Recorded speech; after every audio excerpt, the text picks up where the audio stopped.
Kilala ko siya mula bata pa lang siya. And I know him better than you might think. Alam ko kung ano mga paborito niyang pagkain. Paborito niyang kulay, mga bagay nagpapasaya at nagpapalungkot sa kanya. Halos alam ko na lahat ng tungkol sa kanya.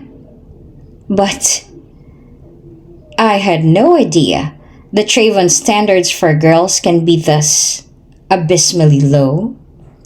May panunuyang tono ng boses na dagdag nito. Hindi naman umimik si Cartania at hinayaan lang ito na insultuhin siya. Kahit pa sa loob niya ay inis na siya. You're quite different from what I was expecting. Pagpapatuloy nito bago kinuha ang tasa ng kape at sumimsim. I had no idea that he had such a penchant for what's considered low class. Kaya mo ba hiniling na magkausap tayo para insultuhin ako? Tanong naman niya sa malamig na boses habang nakatiimbagang. Yes?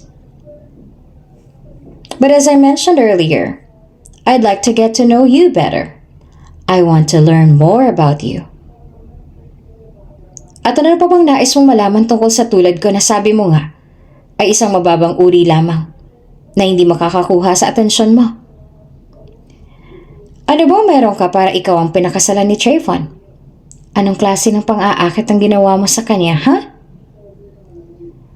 Wala akong ginawa, Avelina. Marahil ay mas mahal niya lang ako kaysa sa'yo. Kaya ako ang napili niyang pakasalan at hindi ikaw. O baka naman sa tingin niya na ang isang mababang uri na katulad ko ay dapat lang na binabahay at hindi tulad mo na ginagawa lamang na kirida. Matapang na sagot ni Cartania kaya natawa si Avelina sa kanya. Iyong uri ng tawa na sobrang namamaliit.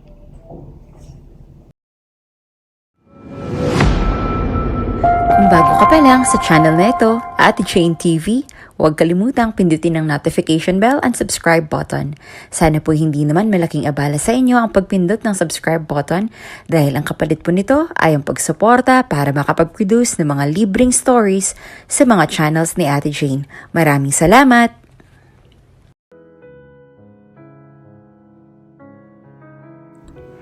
Sa buhay, merong talo at merong ding mga panalo. Bihira lang ang patas sa mundo dahil ang kadalasan, may mga nananalo at may talo. At swerte na kung mapabilang ka sa mga nananalo. Mahirap ang manalo lalo na sa laban na alam mong dehado ka. Pero ganun naman talaga ang buhay, hindi ba? Life is full of taking risks. Yet, is it truly worthwhile to gamble on someone we hold dear? Even when uncertain if our affection will be reciprocated? Pero hindi natin malalaman kung ano ang sagot kung hindi natin susubukan, diba? Paano kung sa bandang huli para sa atin pala talaga yon at naghihintay lang ang mundo na tayo ay sumugal sa bagay na walang kasiguraduhan? In life, you need to take risks to discover if something is meant for you. The same applies to love. You have to risk your heart, even knowing there's a possibility of it being broken, to find out if that person is truly destined to be with you. Dahil saka lamang natin makukuha ang sagot sa ating mga katanungan kung tayo ay susugal kahit batid natin na wala namang kasiguraduhan. At yun na nga ang ginawa ni Cartania Kristen Montecarlo, o mas kilala sa tawag sa kanya ng kanyang magulang na Ting Ting, ang nag-iisang anak ng pamilya Montecarlo na pinakaiingatan sa kanilang pamilya dahil bukod siya ay nag-iisang anak, siya rin ang nag-iisang apo dahil ang kanyang magulang ay parehong nag-iisang anak. Sumugal siya sa isang tao na walang kasiguraduhan kung susuklian ba ang pagmamahal niya. Isinugal niya ang puso niya kahit pa malaki ang posibilidad na mawasak iyon. Nagpakasal siya sa isang lalaki na hindi niya alam kung kaya ba siyang mahalin pabalik. Sumugal siya. Girl, look at this! Naupo sa kama sa tabi niya si Hiraya, ang matalik niyang kaibigan tsaka pinakita sa kanya ang cellphone nito. May article doon tungkol sa asawa niyang si Trayvon Vergara. Filipino-Russian beauty queen and model, Avelina Fournier, is rumored to be dating the CEO of Vergara manufacturer, Trayvon Vergara. Manila, Philippines rumors recently spread on online communities that the beauty queen Avelina Fournier and Trayvon Vergara are in a relationship due to some photos posted online by an anonymous user. The beauty queen was also seen visiting the Vergara building many times. The two were also spotted secretly going on dates. Hindi makakilo si Cartania at ang kanyang mga mata ay nanatili lang na nasa screen ng cellphone. Ang kanyang asawa at ang ex-girlfriend nito na si Avelina, nagkabalikan na sila? I can't believe na niloloko ka ng lalaking yun. Talagang nakipagbalikan pa siya sa ex niyang Anita sa dami ng babaeng pwede niyang ipalit sa'yo? Ang Anita pa na yun?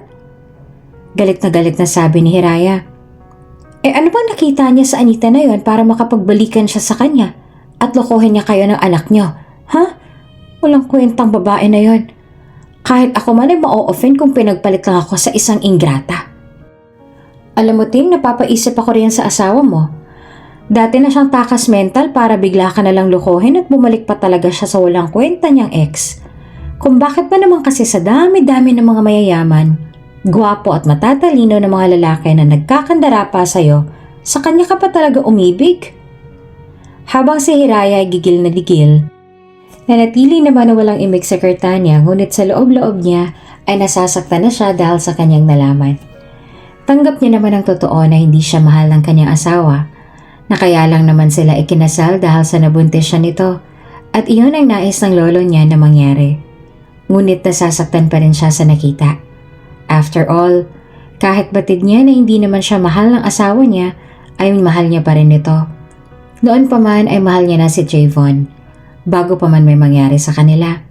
Bago pa man napilitan si Trayvon na pakasalan siya, ay mahal niya na ito. Ayos ka lang ba, Kerr? Kapag wala nag-aalala na tanong sa kanya ni Hiraya, tumango siya at bahagya ng umiti. Oo, ayos lang. Huminga naman ito ng malalim. Ay, huwag mo na masyadong isipin yung nakita mo. Kung sakaling totoo man na niloloko ka nga ng asawa mo at may relasyon sila ng Avelina na yon, sigurado ako kakarmahin din silang dalawa. Laging may balik ang universe, ano? Nagsasaya man sila ngayon, pero may karma na babalik sa kanilang dalawa. Isipin mo na lang na napakalaking kawalan para kay Trayvon kung mas pinili niyang ingrata na yon kaysa sa inyong pamilya. Aba, maganda nga yung Avelina na yon. Pero hindi hamak na mas maganda ka naman sa kanya. Wala ka pang skandal. At hindi ka rin manluloko. Di katulad ng ibang babae na yon. At kung sakali man na hindi totoo ang balita na yon, pasasaan pa at ipapaliwanag din sa'yo ni Trayvon ang lahat. Sa ngayon, huwag mo na lang masyadong isipin yun para na rin sa ikabubutin yun ng baby mo. Ngumiti na lamang siya sa kanyang kaibigan na nalulungkot para sa kanya. Niyakap siya nito at paulit-ulit na sinabi sa kanya na huwag nang masyadong isipin ang nakita dahil makakasama raw yun sa kanila ng baby niya, ngunit sadyang kahit anong gawin niya hindi yun maalis sa isip niya.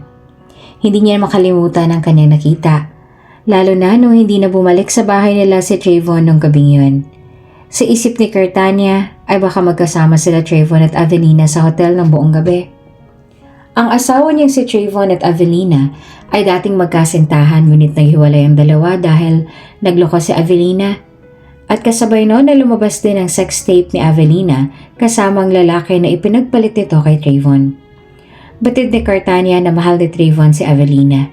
At hindi niya rin masisi ang kanyang asawa kung hanggang ngayon ay mahal pa nito si Avelina at gusto pa rin nito na mabalik kung anong meron sila noon. After all, hindi naman siya tunay na mahal ni Trayvon at napilitan lamang ito sa kanya dahil sa pinagbantaan nito ng mga magulang niya na pakasalan siya noong may nangyari sa kanila. Nung gabing pareho silang lasing at may nabuo sa sinapupunan niya. Oh, Ma'am Cartania, gising ka na po pala.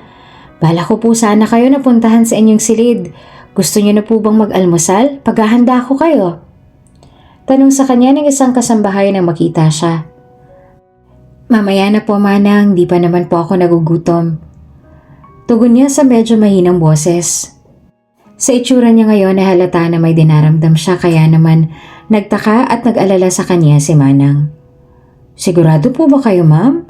Hindi po ba ang bilin sa inyo ng doktor ninyo ay lagi kayong mag-almusal at kumain sa tamang oras? Tumango si Cartania. Opo Manang, ngayon lang naman po. Sadyang wala po kasi akong gana sa ngayon eh. At bakit wala kang gana?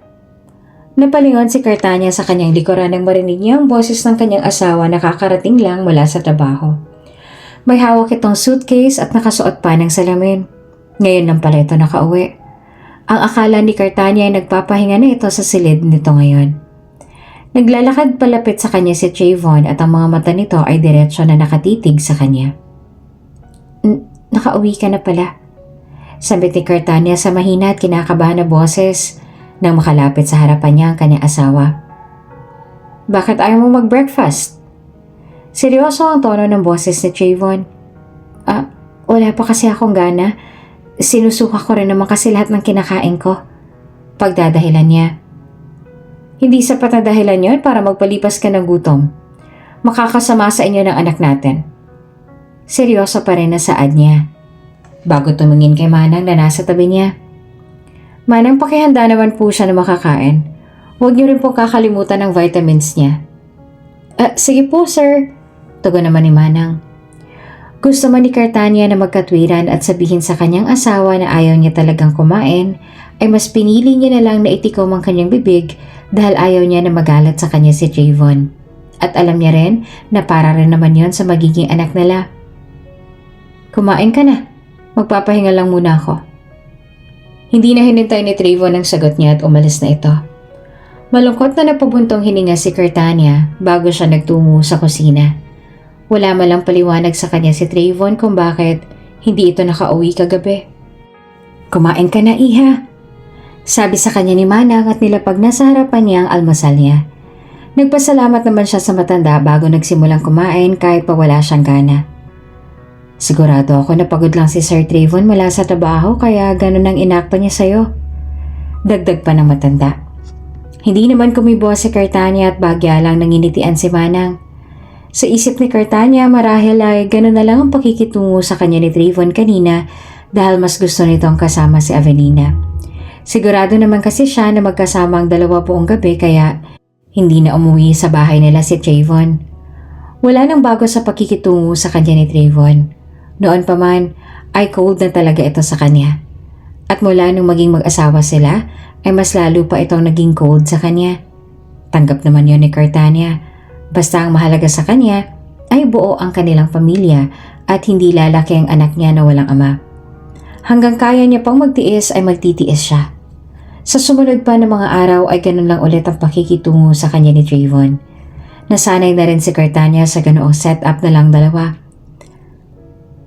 Mga bata pa lamang ay magkaibigan na kaming dalawa ni Trayvon. Sabay kaming lumaki at malapit din ako sa mga magulang niya. Naging kami rin for 1 year. Siguro naman alam mo na yon, hindi ba? I'm sure hindi naman itatago sa'yo ni Trayvon ang tungkol doon. After all, the one that got away ang turing namin sa isa't isa. Halos hindi kami mapaghiwalay na dalawa noon. May mga ngiting sabi ni Avelina sa kanya. At siguro naman pansin mo rin kung gaano siyang mag-alala para sa akin. Tama ba? Hindi na sumagot si Cartania at hinayaan niya na lang na kumuda si Avelina. Andito sila ngayon sa isang cafe na malapit lang sa village. Kanina na hindi sinasadya na mag-cross ang landas silang dalawa nung nagpasya si Cartania na sa labas ng breakfast, ay hiniling ni Avelina sa kanya kung maaari raw ba sila na makapag-usap na dalawa. Pumayag naman si Cartania ngunit hindi niya lubos akalain na ito palang dahilan kung bakit gusto siya nitong makausap. Lagi lang siyang nasa tabi ko at laging nakahanda na ipagtanggol ako sa mga nagnanais saktan ako. Kahit pa ngayon na mag-asawa na kayo. Palagi rin kaming magkasama. Ng ibang tao ay iniisip na magkasintahan kaming dalawa. Ang totoo niyan, wala rin akong ideya kung bakit iniisip ng mga tao yon. Matagal na mula nung naghiwalay kami. I mean, oo, alam ko na pribado ang naging kasal ninyo at walang nakakaalam na mag-asawa kayo, maliban sa akin at sa pamilya ninyong dalawa. But still, nakakatawa pa rin isipin na inaakala ng ibang mga tao na kaming dalawa. Siguro dahil masyadong sweet siya pagdating sa akin at lagi rin siyang andyan para sa akin. Kilala ko siya mula bata pa lang siya. And I know him better than you might think. Alam ko kung ano mga paborito niya na pagkain. Paborito niyang kulay at mga bagay na nagpapasaya at lungkot sa kanya. Halos alam ko na lahat ang tungkol sa kanya. But, Hinagod siya nito ng tingin na para bang hinuhusgahan ang buo niyang pagkatao. I had no idea that Trayvon's standards for girls can be this abysmally low. May panunuyang tono ng boses na dagdag nito. Hindi naman umimik si Cartania at hinayaan lang ito na insultuhin siya. Kahit pa sa loob-loob niya ay inis na siya. How can she invite her for coffee just to humiliate her? You're quite different from what I was expecting. Pagpapatuloy nito bago kinuha ang tasa ng kape at sumimsim. I had no idea he had such a penchant for what's considered low class. Kaya mo ba hiniling na magkausap tayo para insultuhin ako? Tanong niya sa malamig na boses habang nakatiimbagang. Gumuhit naman ang ngiti sa labi nito. Yes. Ang mabait nitong mukha ay kinukubli ang sama ng mga salitang binibitawan nito sa kanya. Kung may nakakakita man na ibang tao sa kanilang dalawa ngayon, malamang hindi nila iniisip na may masamang intensyon nito dahil sa sobrang inosente ng mga mata nito at sa maamo at maliit nitong mukha.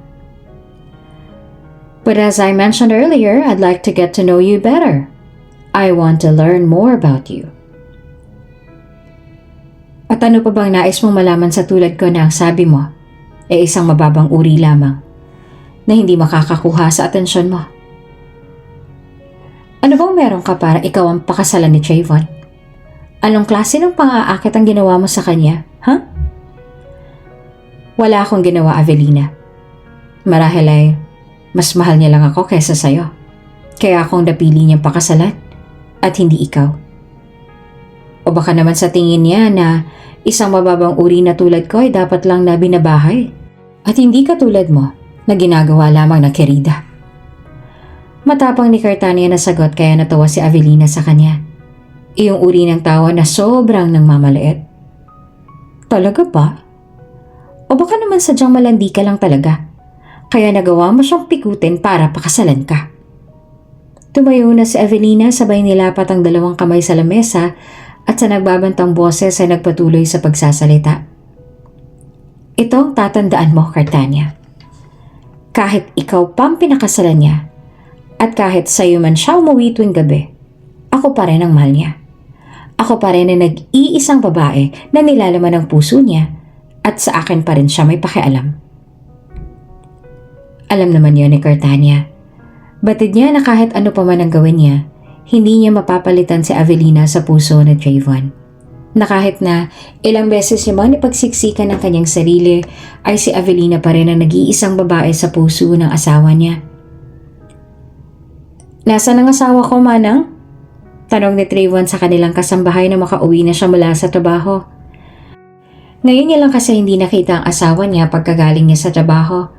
Madalas kasi ay sa sala nakatambay si Cartania, lalo na kung wala itong ginagawa at nakakapagkwentuhan sa kasambahay nila o kaya naman ay nanonood ng pelikula. Nagpapahinga po sa kwarto niyo si ma'am, sir. Masama raw po kasing pakiramdam niya. Kagabi pa po siya doon dahil hinihintay niya raw po ang pag-uwi ninyo. Doon na rin siya nakatulog. Pero nung tuningin ko siya kanina, mataas pa lang lagnat niya. Hindi ko po siya pinapainom ng gamot dahil makakasama yun sa anak ninyo at pinayuhan na lang siya na magpahinga roon. Nag-aalala si Trayvon sa kanyang nalaman at agad niyang tinungo ang kanyang silid. Naabutan niya ang kanyang asawa na nakahiga sa kanyang kama at nakapikit ang mga mata. Lumapit siya dito at nilapat niya ang kamay sa noo nito. Mataas pa rin ang lagnat nito. How'd you get this sick?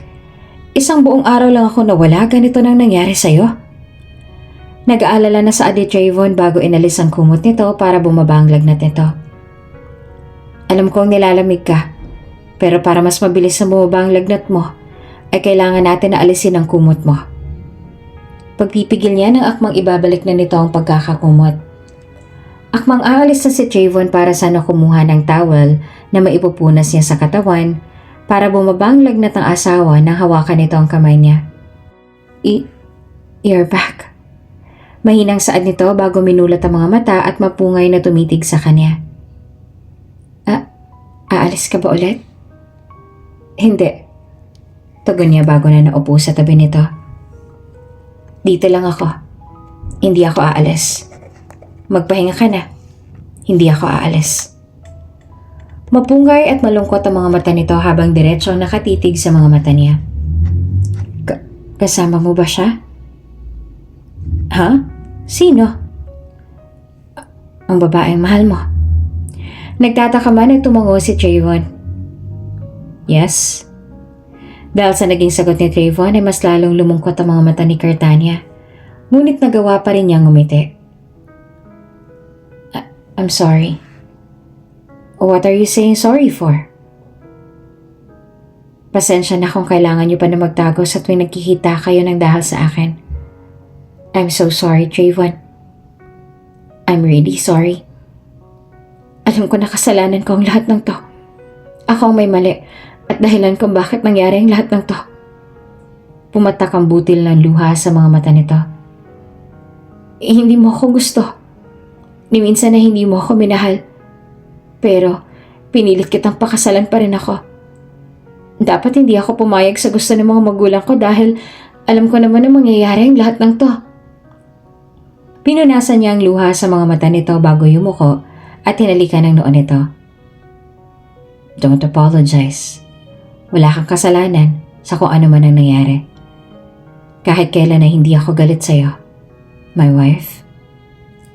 Hindi umalis si Trayvon sa tabi ng asawa niya buong araw at hanggang sumapit ang gabi.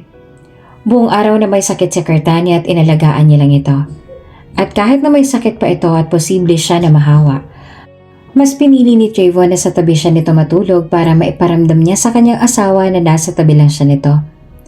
Nauunawaan ni Trayvon kung bakit nasabi ni Cartania ang lahat ng yon. Batid niya na siyang may mali sa mga nangyayari. He is not that affectionate type of person.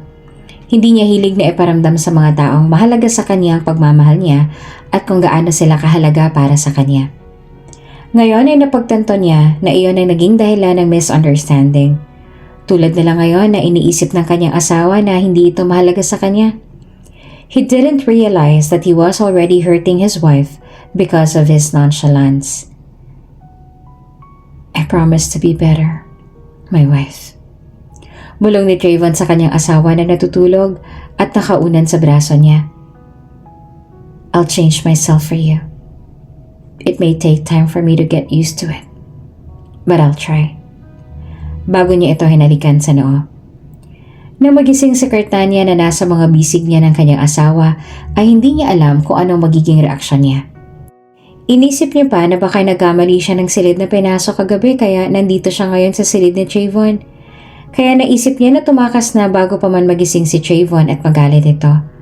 Ngunit bago pa man siya tuluyang makaupo sa kamay, ay nahawakan na nito ang kamay niya at kinabig siya palapit sa katawan nito. Sleep more.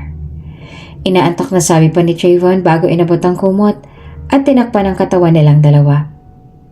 Masyado pang maaga. Pero, shh, matulog ka na.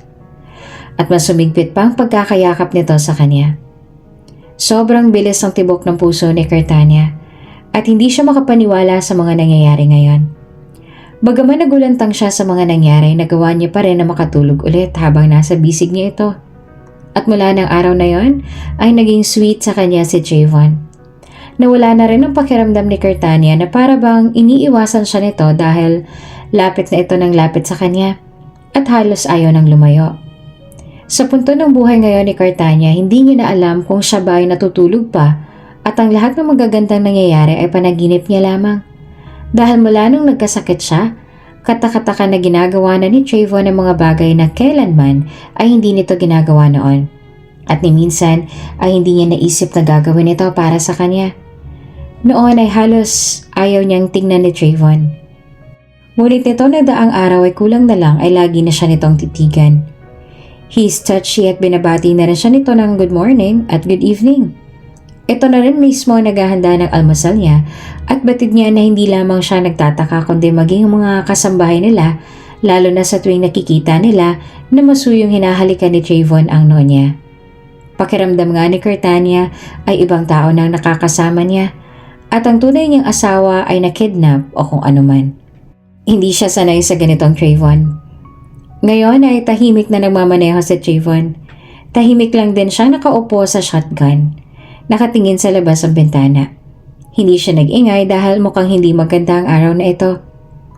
Dahil kanina nung nakita niya ito sa labas ng mall kung saan siya nito sinundo, ay nakakunot ang noon nito habang may kausap on the phone while leaning against his car hood. At nang makita niya rin ang mukha nito, ay naaalala niyang napanood niya na balita tungkol dito at kay Avelina. Yes, bagong balita na naman tungkol sa kanya at worldwide na napapanood iyon. Naalala niya rin ang lahat ng mga sinabi sa kanya ni Avelina nung nagkita sila noon at bigla siyang nakaramdam ng sobrang inis.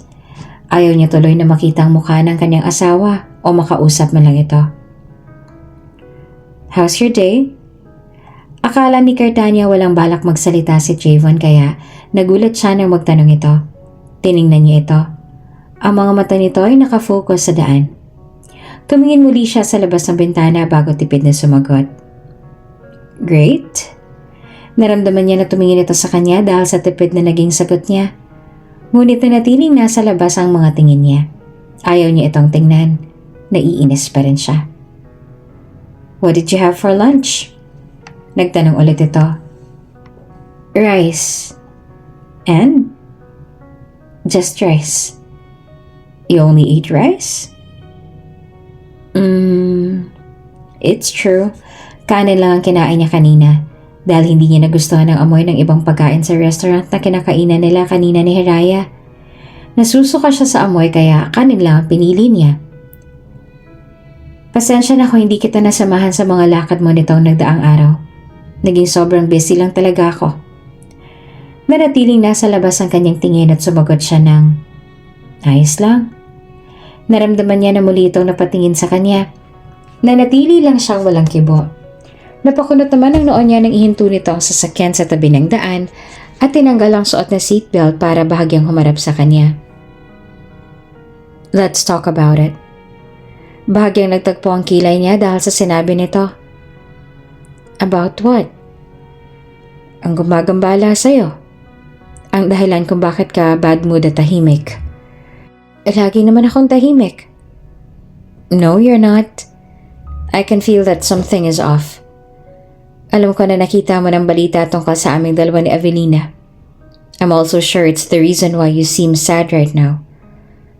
May lumalabas sa ganong balita tungkol sa amin noong nakaraang linggo. And I already took it down. Pagsisimula nito at hindi niya man sabihin ang totoo, ay batid na agad ni Javon. Huwag kang mag-alala tungkol doon. Mainutusan na ako para burahin ang lahat ng mga articles sa news online. At hindi rin totoo ang mga balitang yan. Avelina and I aren't dating. She's just a friend. Matagal na kaming naghiwalay. At hindi ko na rin siya mahal. Talaga? Sumigla ang boses niya at nagliwanag din ang mukha niya. Tumango si Javon at bahagya pang umiti.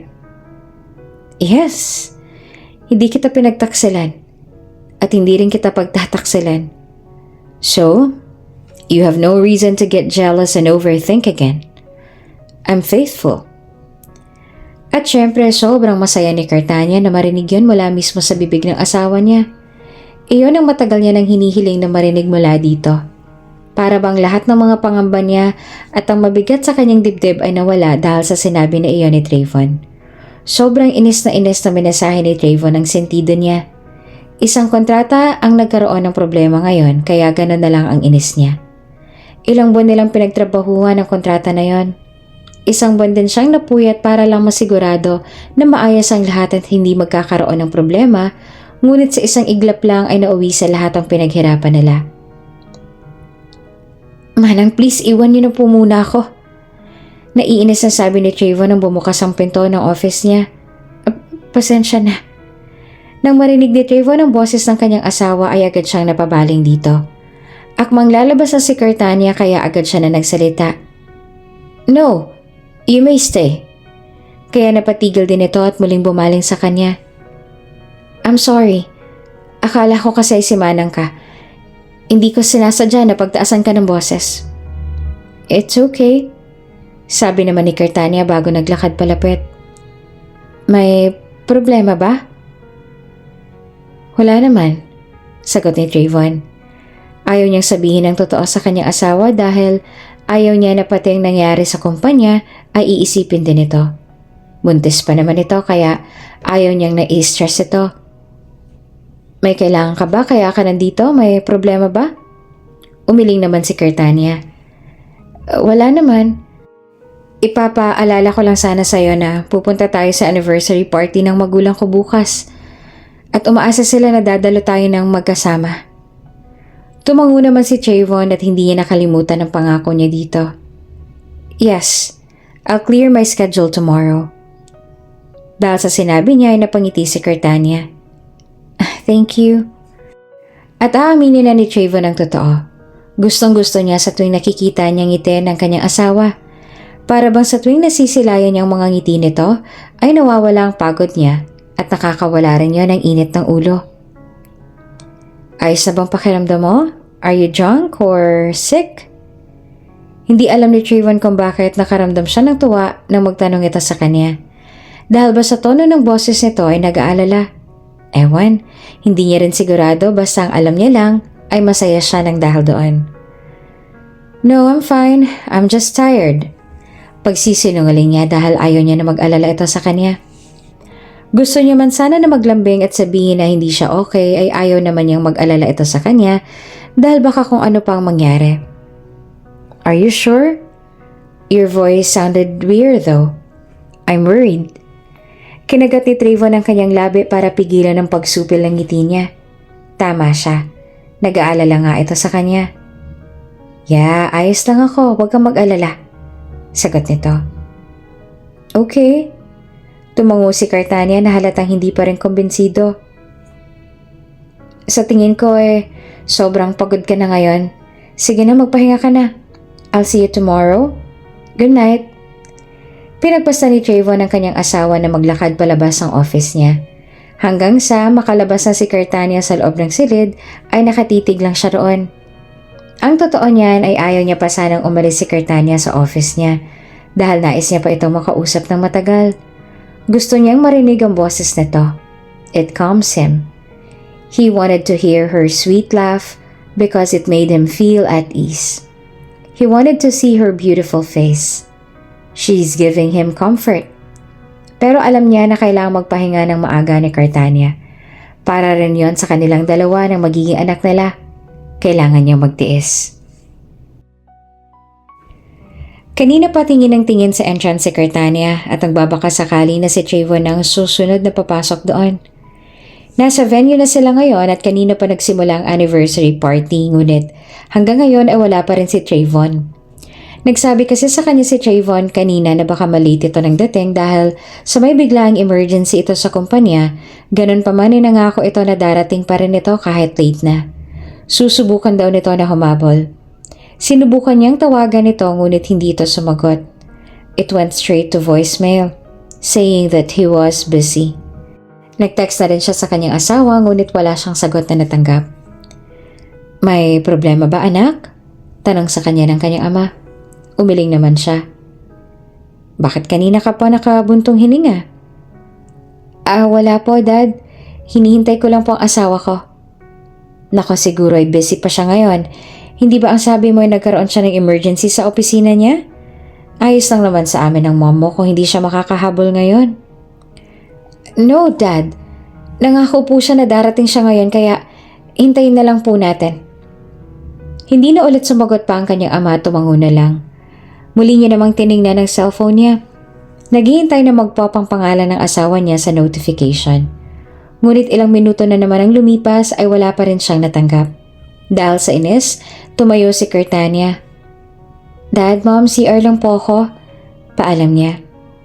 Habang naglalakad si Cartania palabas ang hall ng hotel na pagmamay-ari ng magulang niya kung saan nagaganap ang anniversary party, ay sinusubukan niyang tawagan ng asawa. At kahit naiinis siya dahil walang sumasagot na tawag, ay ngumiti pa rin siya sa nadaraanan niyang mga bisita. Hanggang sa tuluyang nakalabas na nga siya ng hall. Tinatawagan niya pa rin ito. Ngunit lumipas na lamang ang ilan pang minuto, wala pa rin sumasagot at panay lang ang pag-ring ng cellphone nito. Ibababa niya na sana ang tawag dahil sa inis at babalik na lang sa loob nang sa wakas ay may sumagot na rin sa tawag. Ngunit walang nagsasalita mula sa kabilang linya kahit papanay ang putak niya. Hey, I said where are you na?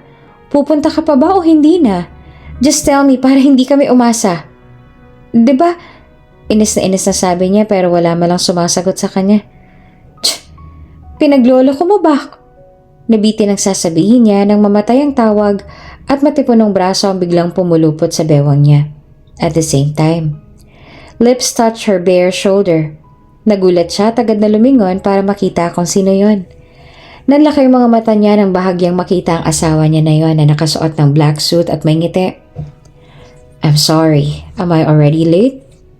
Tanong nito sa mababa at malalim na boses. Trayvon, Courtania stammered. Hindi pa siya nakakabawi mula sa pagkagulat, lalo na nung halikan nito ang balikat niya. Yes? Pinanliitan niya ito ng mata nang maalala niya na dapat pala siyang magalit dahil sa napakatagal nitong dumating at saka tinulak niya ito ng bahagya palayo sa kanya bago siya tuluyang umikot paharap sa binata. Mabuti naman at naisipan mo pang pumunta. I've been trying to contact you. Nakailang text message na ako sa'yo but you're not answering. Masungit niyang sabi. Sa tanang buhay ni Courtania ngayon lang yata siya nagsungit sa kanyang asawa. At sa halip na matakot naman si Trayvon dahil ngayon lang nagalit sa kanyang asawa, ay tila namamangha pa ito ngayon sa nakikita. I'm sorry, something came up while I was on my way here. Paliwanag ni Trayvon pero inirapan niya lang ito. I'm sorry, are you mad?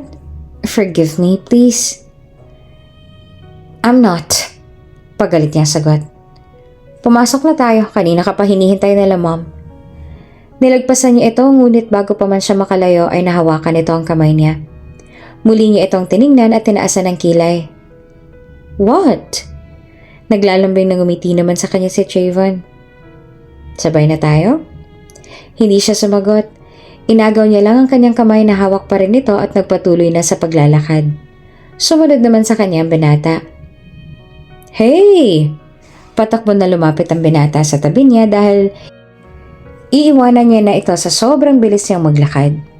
Hindi niya ito pansin at ngumingiti lang siya sa mga bisita na napapatingin sa kanila, more on kay Trayvon.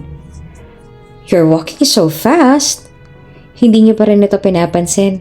Hanggang sa makalapit na sila sa table ng magulang niya. Kaagad na tumayo para batiin si Trayvon. Trayvon anak, mabuti naman at nakahabol ka. Sabi ng kanyang ama at ang magulang ni Trayvon na kanina pa nandito at lumapit din sa kanila. Pasensya na po ako, nahuli ako pa. Nagkaroon po kasi ng emergency sa kumpanya kanina at kailangan ko masolusyonan yun kaagad. Paliwanag ni Trayvon. Ayos lang yun. Ang mahalaga ay nakaabot ka pa rin. Nakangiti na sabi naman ng kanyang ina. Itong anak namin ay kanina ka pang hinihintay. Oo nga po, mukhang galit na po sa akin ang asawa ko. Dahil sa sinabing yun ni Trayvon ay napatingin sa kanyang magulang niya. Hindi naman kumibo si Courtania ngunit ang magulang niya ay bahagyang napangiti. Kasalanan mo naman kasi at mas inuna mo naman ang trabaho mo kaysa makasama ang asawa mo. Sambit naman ang ina ni Trayvon. Kahit kailan ka kasi pareho ka lang sa ama mo na sobrang pagka-workaholic. Nangako po ako na babawi po ako sa asawa ko, mom. Saan ni Trayvon? Aba dapat lang. Kung hindi, babatukan na kita. Agad din naman ay nilayo nila sa kanyang asawa niya dahil nais daw na makilala ng kaibigan ng magulang niya ang kanyang asawa. Siya naman ay nagilap kung nasaan ang best friend niyang si Hiraya at bigla na lamang naglaho. Kavindra! Masayang-masaya si Courtania na makita niya si Kavindra. Matalik din nila na kaibigan ni Hiraya. Kasama ni Kavindra si Hiraya na naglalakad palapit sa kanila. Galing sa Russia si Kavindra Nikolov. Doon na ito nakatira kaya bihira na rin sila kung magkita ng tatlo.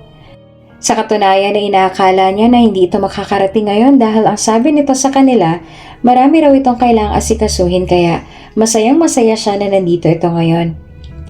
Kavindra, you're here! Sa sobrang saya tumakbo si Courtania palapit sa kanila at mahigpit niyang niyakap si Kavindra na natawa naman sa kanya. Be careful, you're pregnant! Paalala pa nito. Bakit hindi mo sinabi sa akin na darating ka pala? Gusto ko tang sorpresahin. Nakangiti na sagot nito sa kanya. Nandito rin ako oh. Ano to? Hangin lang ba ako rito? Kunwari nagtatampo naman na saad ni Hiraya. Ang hindi alam nila ay may mga matang nagmamasid sa kanila. Kung siguro nakakamatay ang tingin, baka kanina pa humilata si Kavindra at nawala ng buhay dahil sa masamang tingin ni Trayvon dito sa tuwing hinahawakan nito si Kirtania na walang ideya sa nangyayari. Oh, dumating na rin palang muntik ng anak ng Diablo. Mabuti naman at naisipan niya pa na lisanin ang kanyang kaharian at makipaghalubilo sa mga tao. Ang sabi ni Hiraya nang mapatingin kay Trayvon. Galit ka pa rin ba sa kanya hanggang ngayon? Ang natatawa naman na tanong ni Kavindra. Mataray namang sumagot si Hiraya. Oo naman. Habang may pass sila ng Avenina na yon at sinaktan niya ang kaibigan natin, ay hindi mawawalang galit ka sa kanya. Hanggang ngayon ay may galit pa rin itong si Hiraya kay Trayvon kahit pa sinasabi niya na naipaliwanag na sa kanya ni Trayvon na wala itong relasyon at si Avelina. Sadyang hindi nawala ang galit ni Hiraya sa kanya sa dami ng mga naging kasalanan sa kanya ni Trayvon. Hayaan mo na. Sinabi niya naman kay Tingting na wala na silang relasyon ng Avelina na yun. Wika naman ni Kavindra. Kahit na. He's still an asshole. Hindi naman umalis si Kavindra sa tabi ni Kirtania at panay lang masayang kwentuhan nila dahil na-miss nga nila ng sobra ang isa't isa. Ang totoo niyan ay kasama rin naman ni Kirtania at Kavindra si Hiraya na siyang pinakamadaldal sa tatlo. Pero hindi yun pansin ni Trayvon dahil ang masamang tingin niya ay nakafocus lamang kay Kavindra. Nang magkaroon ng chance si Trayvon na maagaw ang kanyang asawa mula kay Kavindra, ay hindi na siya nag-aksaya ng pagkakataon at inagaw niya na ito. Nagulat naman si Kirtania ngunit nagpatianod na lang siya dahil kanina niya pa rin gustong isayaw siya ni Trayvon. Hoy! Ibalik mo nga sa amin ang kaibigan namin! Sigaw ni Hiraya na hindi naman pinapansin ni Trayvon. Ngumisi ng bahagya si Trayvon sa kanya at kinabig ang katawan niya palapit sa katawan nito nang magsimula ng tumugtog ang magandang musika. Ramdam ni Kirtania na nag-init ang pisngi niya at alam niya na pulang-pula na ang pisngi niya ngayon. Lumaki lang lalo ang ngiti ni Trayvon nang napansin ang pamumula niya. Ang bango-bango ni Trayvon. Parang gusto niya na lang tuloy isubsob ang mukha sa leeg ng asawa. Tumingin siya sa mga mata ni Trayvon na magsimula na silang sumayaw. Nakatingin lang sila sa mata ng isa't isa habang sumasayaw na para bang silang dalawa lang ang tao at walang ibang nakatingin sa kanila. Sobrang bilis ng pag-arangkada ng bagay sa kanyang dibdib, lalo na nung umiti ang binata sa kanya. At dahan-dahan na binitawan ni Trayvon ang bewang niya. Umikot naman si Kirtania habang nakapikit ang mga mata at nakangiti. Pakiramdam ni Kirtania ay sumasayaw din ang puso niya dahil sa nararamdaman niya ngayon. Para bang sasabog ang puso niya. Nilagay ulit ni Trayvon ang kamay sa bewang niya matapos niyang umikot na nagpamangha naman sa mga nanonood sa kanilang dalawa. Dahan-dahan din na iminulat niya ang kanyang mata. At animoy nangihina ang tuhod niya habang nakatingin sa nangungusap nitong asul na mga mata. Patuloy sila sa pagsayaw habang nakatingin lamang sila sa mata ng isa't isa. And then, they did a slight dip move nang patapos na ang kanta. Bahagya naman na nalaki ang mga mata niya habang nakatingin sa mukha ni Trayvon na sobrang lapit sa mukha niya. Mariin siyang lumunok nang mapukol ang kanyang tingin sa mapupulang labi nito. Tumaas ang bahagyang labi ni Trayvon habang ang puso ni Kirtania ay mas lalo lang na nagwala sa pagtibok ng dahan-dahan na ilapit ni Trayvon ang labi sa labi niya. At pakiramdam ni Kirtania, ang lahat ay nangyayari na para bang nasa slow motion nang maglapat ang kanilang mga labi. Hindi ni Kirtania magawang maipaliwanag ang kanyang nadarama. Pakiramdam niya ay nananaginip lamang siya ngayon. The feeling of his lips against hers feels like heaven. At saka lang naghiwalay ang mga labi nila nang biglang makarinig ng palakpakan. Umayos silang dalawa ng tayo. Kinagat ni Kirtania ang pang-ibaba niyang labi dahil sa nakaramdam siya ng hiya. Sigurado siya na pulang-pulang buong mukha niya ngayon dahil sa nangyari. Tumingin siya kay Trayvon na mayabang na nakangisi. Kaagad siyang nagbaba ng tingin nang biglang bumaling ang tingin nito sa kanya. Matapos ang ginawa nilang eksena ay tumakas silang dalawa at nagtungo sa garden para pagmasdan ng mga bituin sa kalangitan. I want us to work. Nagulat si Kirtania sa sinabi sa kanya ni Trayvon. Ha? Hinarap siya nito at hinawakan ang kamay niya. I want our relationship to work. Are you sure? Yes. I want to do this not just because of our child. I want to do this because this is what I truly want. Kung kaya'y sobrang masaya ni Cartania ng gabing yon. Gusto ni Trayvon na mag-work ang relasyon nila at yon ang matagal niya nang pinapangarap. Hey, Kavindra! Lumapit siya kay Kavindra nang makita niya ito. Nakasandal ito sa sasakyan at may hawak na isang bouquet of roses. Kahapon ay tumawag sa kanya si Kavindra at sinabi na susunduin siya nito ngayong araw sa kanilang bahay para mag-lunch silang tatlo nila Hiraya. Kaya sobrang maaga pa lang ay nag-ayos na siya dahil sobrang excited niya na makabonding ang mga kaibigan niya. Hi! Ngiti nito sa kanya at saka umayos ang tayo. You ready? Aalis na ba tayo? Oo, kasama ba si Hiraya? Nasaan siya? No, she's very busy with work. Nag-message rin daw siya sa'yo at nangako na babawi na lang sa susunod. Oh, then saan tayo kakain? Doon, sa bago kong na-discover na restaurant. Masarap ang pagkain doon. And here, this is for you. Tinignan niyang bulaklak na inabot nito sa kanya. Binalik niya rin kaagad ang tingin niya sa mukha nito at masaya nagtanong. Talaga? Sa akin yan? Nang tumango si Kavindra ay masaya niyang tinanggap ang rosas. At habang nasa biyahe sila patungo sa restaurant, ay panay ang kanilang kwentuhang dalawa. Sa susunod kasi na linggo, ay babalik na si Kavindra sa Russia dahil may business ito na inaasikaso roon. Kaya naman ay gusto na nilang sulitin ang mga natitirang araw ni Kavindra sa Pilipinas. Napag-usapan na nila yon nila Hiraya noon. Ngunit nagkaroon ng biglang emergency si Hiraya sa client nito kaya hindi na nakasama sa kanila. Cartania Kristen! Takang tawag sa kanya ni Scott.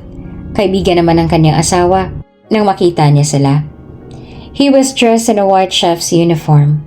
Lumihis din sandali ang tingin nito kay Kavindra na nakatayo sa tabi niya. What are you doing here? Where's your husband? Oh, hello Scott. Long time no see. Nakangiti na sabi niya. Kahit pa kahapon ay dito pa lang sila galing ng asawa niya at pinikon pa nito ng todo si Trayvon. We're here to have dinner and this is Kavindra Nikolov. He is a good friend of mine. Hindi na ulit nagtanong si Scott. Tumango lang siya and told us to enjoy the food. Ito rin ang nag-serve ng pagkain nila. Abala sila sa pagkukwentuhan na para bang ang kwento nila ay hindi na natapos habang sila'y kumakain.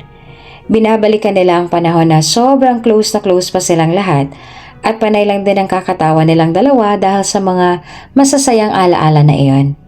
Sobrang na-miss niya makipag-usap ng ganito kay Kavindra. Natigilan na lang siya ng pagkukwento nang abutin ito sa gilid ng labi niya at pinunasan niyon. May sauce kasi, wika nito. Ngumiti naman siya at pinunasan niya ulit ang gilid ng kanyang labi. Thanks. Hindi ka na dapat nag-abala. Ngumiti na lang si Kavindra sa kanya bago tumingin sa isang table kung saan nakaupo ang isang lalaki. Sobrang pamilyar ng lalaking ito na madalim ang mukha habang masama na nakatingin sa kanila. At kasama ng lalaking yon sa table, ang isang babae na hindi rin makapaniwala sa nasaksihan. Na makauwi si Cartania sa kanilang bahay ay hindi siya pinansin ng kanyang asawa. Nagtataka naman siya kung bakit. Talagang madilim din kasi ang mukha nito na para bang may hindi siya magandang ginawa. Kahit anong subok niya na kausapin nito ay hindi pa rin talaga siya nito pinapansin. I swear, if you ignore me again, I'm not going to talk for you for a week. Don't try me now. Sinong kasama mo kanina? Sa halip ay tanong nito. Kasama ko si Kavindra. Hindi ba nag-send ako ng message sa'yo kanina? Hindi mo nabasa? Umigting ang panga ni Trayvon. Kavindra? Ang seryoso nitong mga mata ay diretsyo na nakatingin sa kanya. Yes! Nag-send ako ng message sa'yo kanina. Napag-usapan kasi namin na kakain kami sa labas. Pero nakalimutan ko na magpaalam sa'yo kagabi. You seemed really busy kasi last night. Kasama niyo rin ba si Hiraya? Nope, nagkaroon siya ng problema with her client kanina kaya hindi na siya nakasama sa amin. So kayong dalawa lang ni Kavindra ang nagkasama. Yes, it was fun. May saya niyang sagot at hindi niya pansin ang pagsiselo sa tono ng boses ni Trayvon. Mukhang saya-saya mo nga eh. May bahid na inis ang boses nito at umira pa sa kanya. I'm sorry na, malambing na sabi niya. Do you even know what you're saying sorry for? He questioned. Umiling naman si Kirtania na bahagya pang nakanguso. Huminga naman ng malalim si Trayvon bago nagsalita. Come here. Nung sinenyas nito ang kamay sa kanya para lumapit siya, ay agad din na lumapit si Kirtania at nagulat nang yakapin siya nito. I'm sorry, sabi nito. Tumingala siya sa mukha nito. Bakit ka nagsosorry? For ignoring you. Hindi na mauulit yan. Napangiti siya. I'm sorry too. I should have informed you personally that I was going to have dinner with Kavindra. Nawala ang skull sa mukha nito. It's okay. Magpapaalam na ako sa'yo sa susunod ng personal. Nakunot muli ang noon nito. There will be next time? Inosente siyang tumango. Yes. Sabi ni Kevin, susubukan naman daw namin ng Italian restaurant sa susunod na nadaanan namin kanina. Malapit na kasi siyang bumalik ng Russia so we wanna spend more time with him dahil matagal na naman bago siya makabalik ng Pinas. Huminga ng malalim si Trayvon bago binoon ang mukha sa kanyang leeg kaya ay nakiliti pa siya. The flowers he gave you, he mumbled against her neck. Ang pangit, mukhang lanta. Kinabukasan nga ay buong araw silang magkasama ni Trayvon dahil mas pinili nito na sa bahay na lang magtrabaho dahil nag-aalala ito sa kanya. Kagabi pa kasi suka siya ng suka dahil may napanood siyang strawberry video sa TikTok. Pinakaayaw niya kasi ang strawberry. Pero nitong mga nakaraang linggo naman ay gustong gusto niya na iyon na halos yun na lang lagi ang kinakain niya. Hindi na matandaan ni Kirtania kung kailan nagsimula ang pagkadisgusto niya sa strawberry. Kagabi lang talaga sobrang lumala ng ganon ang pakiramdam niya. I'm bored, reklamo ni Kirtania. Nandito sila ngayon sa living room at abala na si Trayvon sa pagtatrabaho sa laptop nito at siya naman ay nasa tabi lang nito. Tiningnan siya nito. Here, you can play on my phone. Really? Tuwang tanong naman niya. Thanks. Sobrang plain lang ng lock screen at wallpaper nito. A beach scenery. Wala rin itong password daig pa cellphone ng kanyang uncle. Kirtania started playing online games on his phone at doon na naubos ang oras niya. She also cursed her teammates in ML for being too stupid. Ang tanga mo naman. Pangta-trash talk niya sa kanyang kalaban nila through game chats. At syempre, hindi siya patatalo. Kaagad siya nag-reply habang magkasalubong ang kilay. Mas tanga ka, kaago. Ikaw yon ang bobo mong gumamit ng hero. Kirtania gritted her teeth. Ikaw yon, period. Pabuhat ka nga sa mga kakampi, walang ambag. Ang yapang kasi, pabuhat lang naman sa mga kakampi. Kaya ayaw niya maglaro minsan eh. Nakakainit ng ulo mga ganong tao.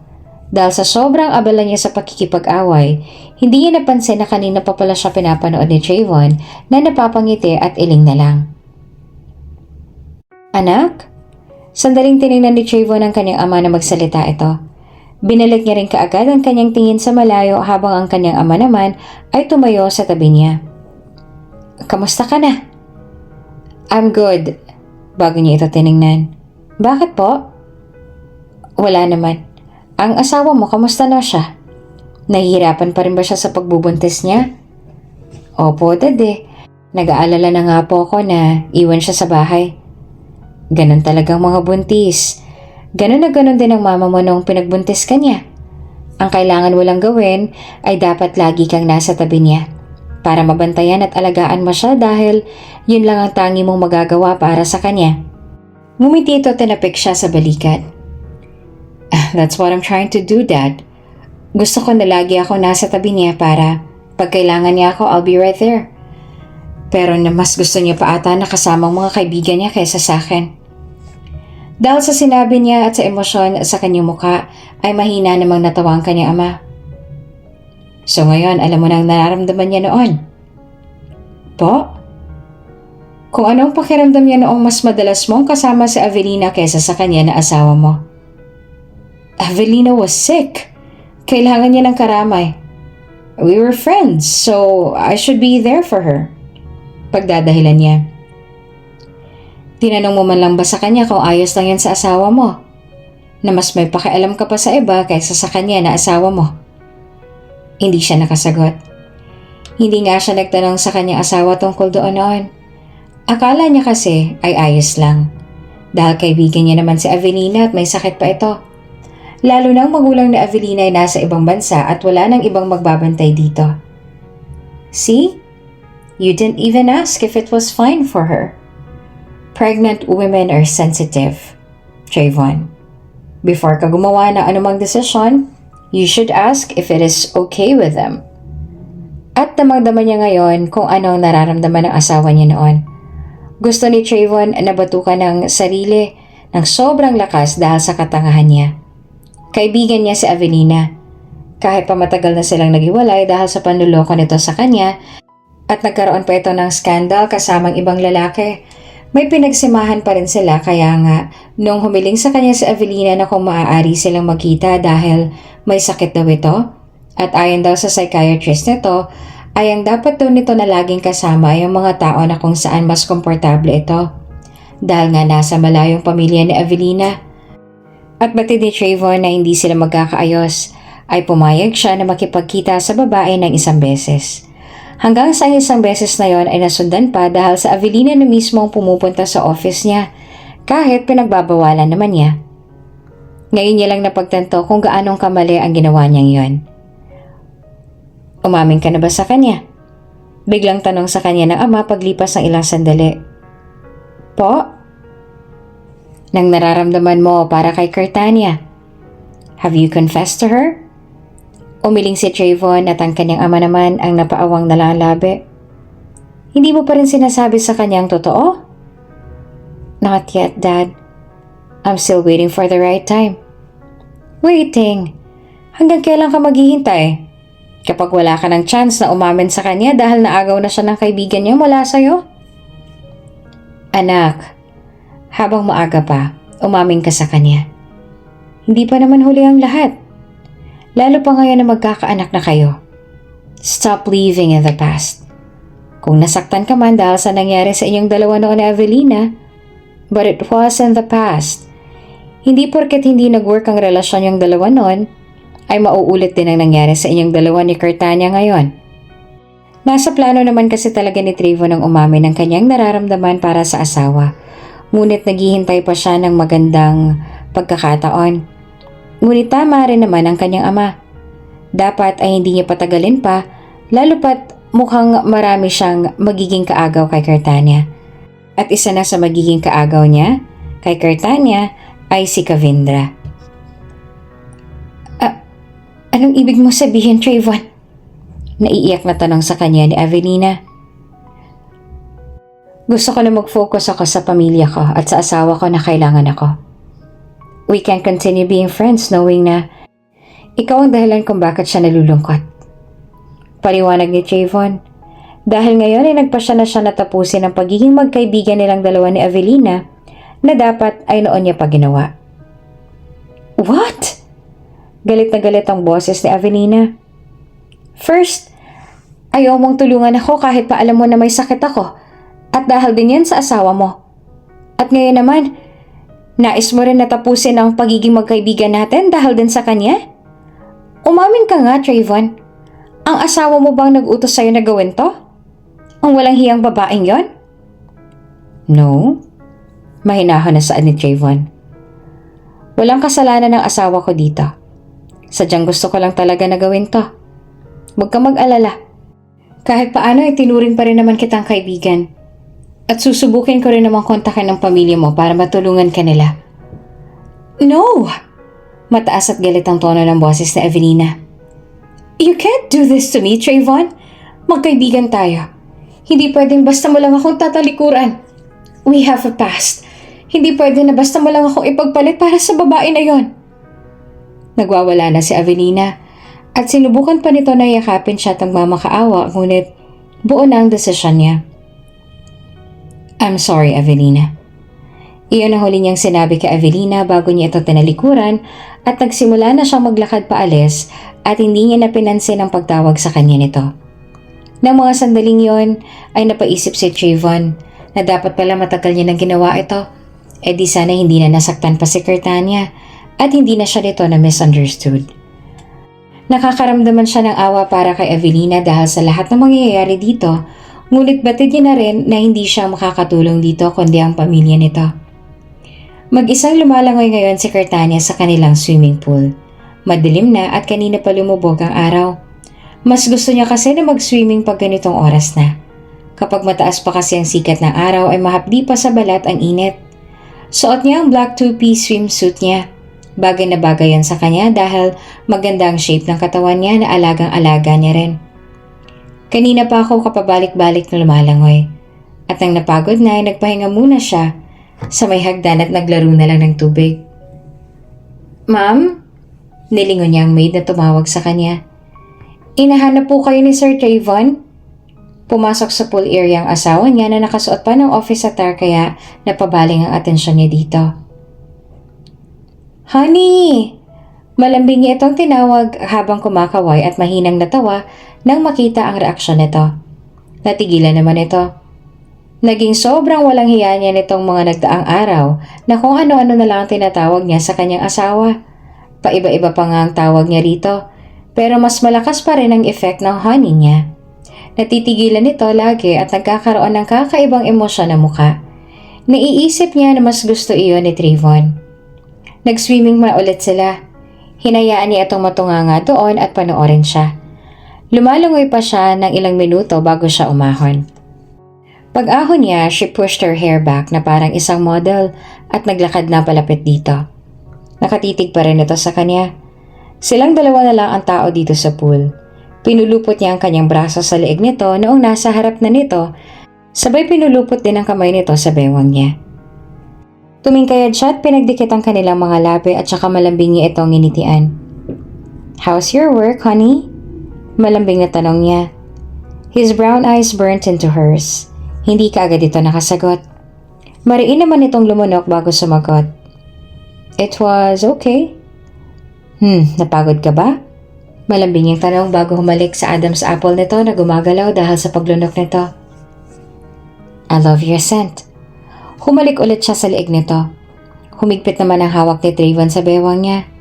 Sa totoo lang, hindi rin alam ni Curtania kung saan siya kumukuha ng lakas ng loob para maging ganito kalende at walang hiya. Not really tired? Sabi nito at niyakap ang isa pang braso sa bewang niya. Ramdam niya ang init ng katawan nito sa kanya. Nagiinit din siya ng dahil doon. Sa pagtingala niya sa mukha nito ay natigilan siya ng angkinin nito ang kanyang mga labi. Ang akala niya ay mabilis at masuyong halik lang ang ibibigay nito sa kanya. Kaya napamulat ang mata niya nang palalimin nito ang paghahalikan nila, like he was already devouring her mouth. Napapikit ulit sa Curtania at dahan-dahan na ginagad ang paggalaw ng labi nito. Her lips moved rhythmically against his. Paglipas ng 10 segundo, naghiwalay ang mga labi nila. Binaon niya ang mukha niya sa leeg nito at humugot ng malalim na paghinga. She felt breathless. Kailangan ni Trayvon na umalis ng bansa para sa business trip. Ayaw man ito na iwang mag-isa si Curtania sa kanilang bahay ay kailangan niyang umalis. Nangako naman si Trayvon na susubukan na tapusin ang trabaho para makabalik kaagad siya. At habang wala ang asawa, sa bahay muna ng mga magulang na malagi si Curtania. Mas gusto kasi niya na naroon muna siya para hindi siya maboard. Ang kasambahay kasi nila ay lagi nalang abala sa trabaho kaya hindi sila nakakapagkwentuhan. Nagpabili siya sa kanyang ama ng hilaw na mangga na kaagad naman nitong nabili. Nakaupo siya ngayon sa mahabang sofa sa loob ng kanyang silid. Nanonood ng movie at kinakain ang manggang hilaw na binili ng kanyang ama na may kasamang bagoong.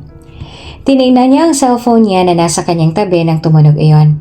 Bumilis ang tibok ng puso niya nang makita kung sinong tumatawag. Si Trayvon yon. Mabilis sa dinampot niya yon at sinagot ang tawag. Hey! Nauutal na niya. Hello, beautiful. How are you? Kailangan niyang kagatin ng ibaba niyang labi para pigilan ang kilig bago siya sumagot. I'm good. Ikaw, kailan ka uuwi? Probably next week. I still need to attend an event. Sagot nito sa pagod pa na boses. Have you been eating well? Yes. I miss you already. Malapit na ako umuwi. More patience. Sagot nito na malambing din ang boses, although he sounded really tired. What are you doing now? I'm watching a movie and eating mango. What about you?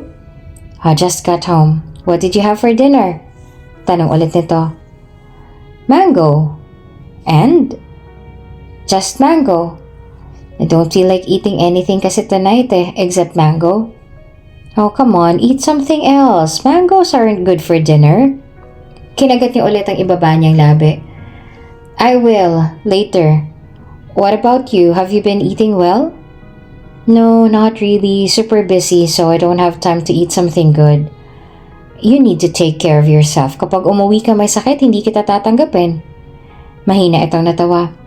Don't worry, uuwi ako sa'yo nang walang sakit. Matapos silang mag-usap ng mahigit 1 oras, nagpaalam na sila sa isa't isa. At talagang hindi muna ibinaba ni Trayvon ang tawag hanggat hindi nito nasisiguradong kumain talaga siya. Kinain mo lahat ng mangga? Hindi naman makapaniwalang tanong ng kanyang ama habang nagsasandok siya ng kanin. Pangalawang sandok niya na iyon. Tumango si Cartania. Opo, it's good. Well then, bibilan ulit kita bukas. Is there anything else you want? Just mango with milk. Mango with milk? Wika naman ang kanyang ina. Hindi kaya sumama ang tiyan mo riyan sa mga kinakain mo? Hindi naman po, Mom. Yun din po kasi ang gusto ni baby Pagkatapos niyang kumain ay bumalik na siya sa kanyang silid para magpahinga na. Hinaplos ni Cartania ang kanyang tiyan. Busog pa siya. Pero pakiramdam niya ay gutom na naman siya sa tuwing naiisip niyang hilaw na mangga with milk. Pilit na lang siyang natulog para makalimutan na yun. Mabuti na lang at hindi nagtagal si Trayvon sa Singapore at umuwi na rin ito. Akala niya kasi kailangan niya pang mag-antay ng matagal. Ayon naman sa secretary ni Trayvon ay minadali na nito ang trabaho para makauwi na sa kanya. Look honey, Kavindra gave this to me. Sandali lang na tiningnan ni Trayvon ang bulaklak at umira pa. Nagtaka naman siya pero hindi na ulit nagsalita. May gusto ba sa'yo yun? Napatingin ulit siya sa asawa nang bigla itong magtanong. Nasa daan ang mga mata nito pero kapansin-pansin ang pagdilim ng mukha nito. Sino? Nagtataka niya pang tanong. Sinulyapan niya ako. Kavindra. Naku, wala Nagulat pa siya sa sinabi nito. We're just friends. Kapatid ng turing nun sa akin. Paliwanag niya. Hindi niya alam kung anong pumasok sa isip nitong asawa niya para isiping may gusto sa kanya si Kavindra. Tumingin ulit ito sa kanya. Kung hindi kanya gusto, then why does he always give you flowers? Nalukot ang nyoon niya dahil sa pagtataka. Why? When someone gives you flowers, does it mean they like you? Nagtagis ang panga nito habang ang mga mata ay nasa daan. Yeah. Pero lagi rin naman binibigyan ni Kavindra ng bulaklak si Mom, kahit si Hiraya. Does it mean he liked them too? Damn, Dad will kill him. Napangiwi siya. At saka paano yung mga deads na? Di ba binibigyan din sila ng flowers? Ibig sabihin din ba nun ay may gusto mga nagbibigay ng flowers dun sa dead? He looked at her with a deadpan face. That's a whole different story, Gray. Tinignan niya ang bulaklak na ibinigay sa kanya ni Kavindra. It looked beautiful, pero bigla siyang nalungkot habang nakatingin doon dahil sa sinabi ni Trayvon. Kaya pala hindi mo ako binibigyan ng flowers. She mumbled. What do you mean? Muli niya itong tinignan. Nakatingin na ito sa kanya na magkasalubong kilay. Dahil ang sabi mo, kapag binigyan ng bulaklak, ang ibig sabihin nun ay gusto ka nila. So kaya pala hindi mo ako binibigyan ng bulaklak dahil hindi mo naman ako gusto. I have my own way of letting someone know if I like them. Pabulong na sabi nito bago binalik ang tingin sa daan. Hindi niya na narinig kung ano pang sinunod nitong sinabi kaya hindi na lang siya kumipo ulit. Nang makarating na sila sa ospital, ay sinalubong sila ng nakangiting si Doktora Sandejas. She ran different tests on her to make sure na ligtas sila ng baby. "That's your baby!" wika ni Doktora Sandejas. Nakatingin siya sa monitor at naluluhana. Pakiramdam ko ay may mainit na palad na humahaplos sa puso niya habang pinagmamasdan ng galaw ng anak nila.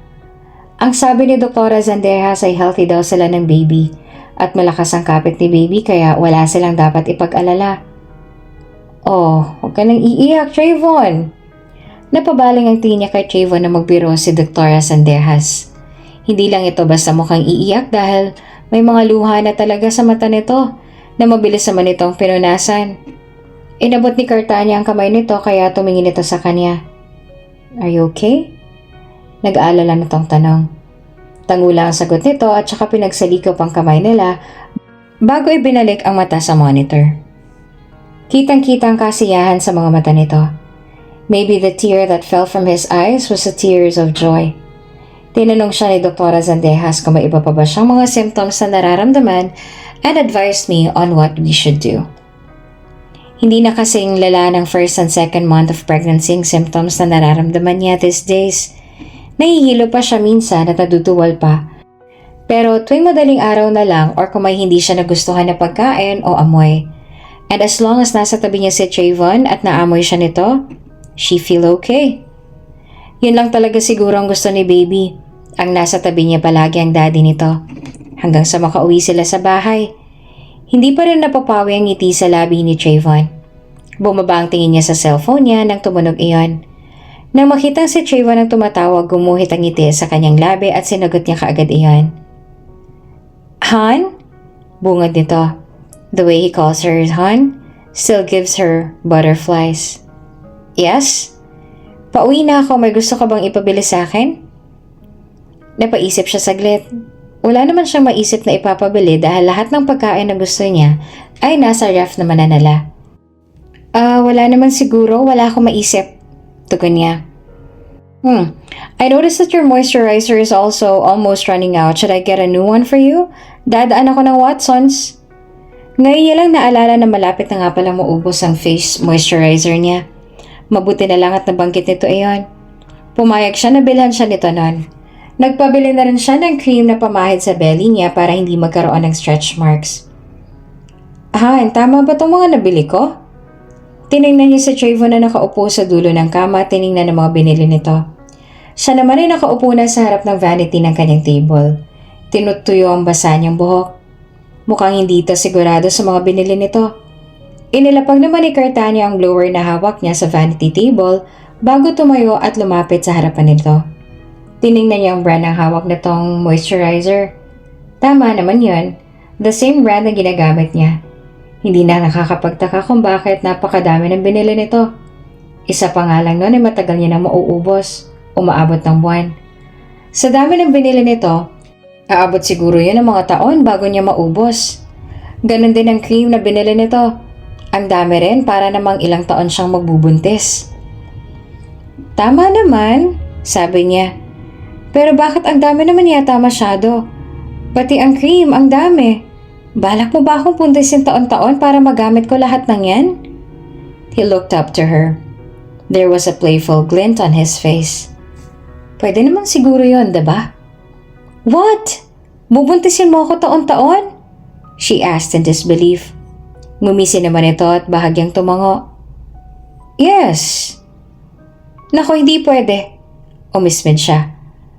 "Ayoko malosyang ng maaga, no?" Tinawanan lang siya nito bago nagbukas ng isang cream and he asked her to stand in between his legs. Itinaas rin nito ang pangitaas niyang pajama at ito nang nagpahid ng cream sa tiyan niya na meron ng umbok pero hindi naman masyadong halata. Lalo na't malaking damit ang sinusuot niya. She's just almost 5 months pregnant kaya siguro hindi pa malaki ang baby bump niya. Marahan ang paghaplos ni Trayvon sa tiyan niya. Nakikiliti pa nga siya at napapahagikik siya. "Can I sleep with you tonight?" Tanong nito matapos pahiran ng cream ang tiyan niya at mababa ang damit ko. Pag-iisipin ko muna." Pakipot niyang tagon bago umalis sa harapan nito at bumalik sa harap ng vanity table at tinapos ang night skincare niya. Habang nagsiskincare siya, ramdam niya ang mga mata ni Trayvon na nasa kanya. Pinagmamasdan ang ginagawa niya. Pagkatapos niya sa kanyang routine ay tumayo na siya at lumapit ulit sa harapan nito. She wrapped my arms around his neck and leaned towards him hanggang sa mapahinga ito sa kama. She's now on top of him. Lumipat din naman kaagad siya ng higa sa tabi nito dahil baka maipit ang baby nila.